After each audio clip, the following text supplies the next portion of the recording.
So when I was very young, I don't know why, I just love martial arts, particularly Kung Fu. And when I first got to the US, which was in '84, we were exposed to Hong Kong movies, right? And I was like, oh my gosh, it's like these old Chinese movies with fightings and Kung Fu training. I went to my dad first and I said, can you take me to Chinatown and find me a Kung Fu school? And they're like, no. Why don't you go ask your mom? And I went to my mom and I said, my dad said yes. so in some way, I lied about it, and then they're like, okay, we'll take you. So my dad took me to Chinatown. When I went into the Kung Fu school, I saw a student doing these forms, like the set of premeditated techniques. And I was like, oh, that's what I really want to learn. Ready, go.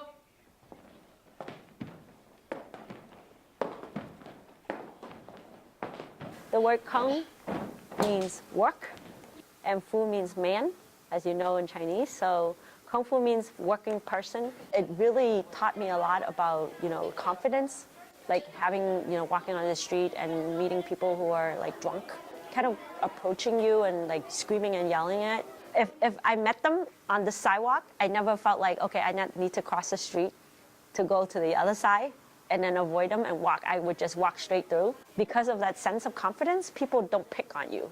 Right? But if you're kind of sheepish and you feel, oh, I'm scared, they feel that you're an easy target, so the bullies usually pick easy targets.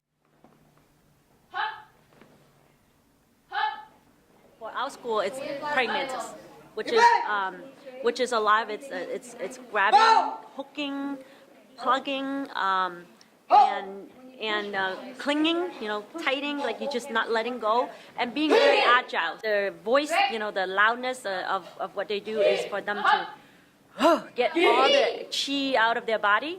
It's a release, as well as just being able to clear out, breathing, reset, and then regenerate, and then continue on.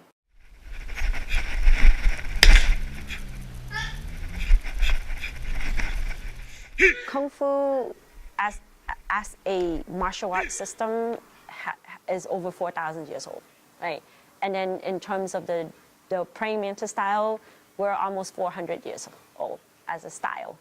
And then Walum in the USA is almost 50 years old. It was the school that I went in Chinatown. It says Kung Fu. I just kind of went up there. I didn't say, is it Walum? No, I didn't even know what Walum was. So all I saw was Kung Fu. And I was like, okay, that's the school. I'm going to go and learn Kung Fu. So that was a fate, right? So I started having my own school at age 30. But I probably looked like 18 to 20. There were so many times where like male men come in and they know, like, oh, Kung Fu school, they're really excited, walk in, and then they see, I was like, who's the teacher? And they see me, they don't even ask any question, they don't even say anything, they immediately turn around and walk out the door.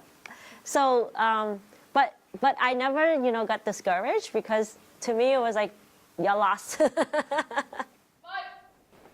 I really want to use it as a school, as a community platform to build diverse community.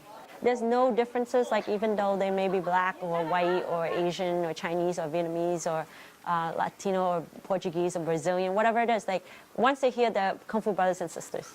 So that sense of, commonality, and as well as share triumphs and share failure, right? So all that is just connecting them as humans.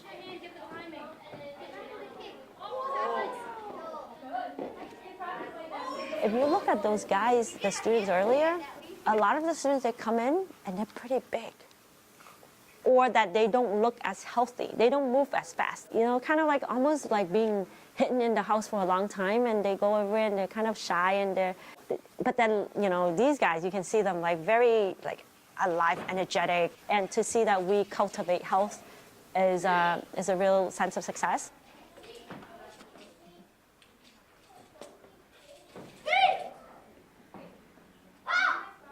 As they get involved and they learn that, oh, there's so much traditions and culture behind it. They have to learn respect, kindness, fellowship, loyalty, hard work. All those things are part of what we call Chinese martial ethics. If a student came late, punishment. Number one, Class starts at 10 o'clock. If you're late, you're missing the beginning part of class, which means that you're missing out the opportunity to build your stances, which give you strong leg strengths, right? So you're missing it, therefore you're gonna have to do it back. And then two is that you're not putting a fair share of what you're supposed to do. If we're a team, we're all waiting on you, then you're pulling everybody down. We're very strict. Like the other day, I had a grandfather chasing a daughter around, like trying to get her jacket on. And I got over and I said, you know, that's not respecting elders. You know, he's been waiting for you for an hour. What do you think it feels like to sit there and wait for somebody to do something? So I made her do 20 push-ups. 6 years old. Parents always use us and say, you know, if you don't listen well, I'm gonna tell seafood. Or you can't go to Kung Fu, because they love going, right? And if you're no grades, they cut Kung Fu out and the kids get better grades, right? So, for example, earlier you had that boy with the camera on his forehead. Like he was starting to, like at one point he was starting not to do well in school. Like he got a C or something. Parents like, no Kung Fu. You gotta get your grades back, then you can get back. And then, you know, he works really hard and try really hard so then he can get back to Kung Fu. So I started when I was around 12. When I graduated high school, I was like, oh my gosh, I've been doing Kung Fu for like this many years. It's almost half my life, right? And then by the time I reached 24, it's like, oh my gosh, I've done Kung Fu for like half my life. And then after that, it's like 30. It's like, oh my gosh, like Kung Fu has been more than half my life. Like now I'm in my 40s, and then it's almost like 3/4 of my life, this is my life. It's so rich and so meaningful that it makes you feel a certain way about traditions that pass down hundreds of years and rooted down in thousands of years, and that it intricately involves your own health and your own mind and your spirit. It's so deep, and I'm just very thankful to have that in my life all these years.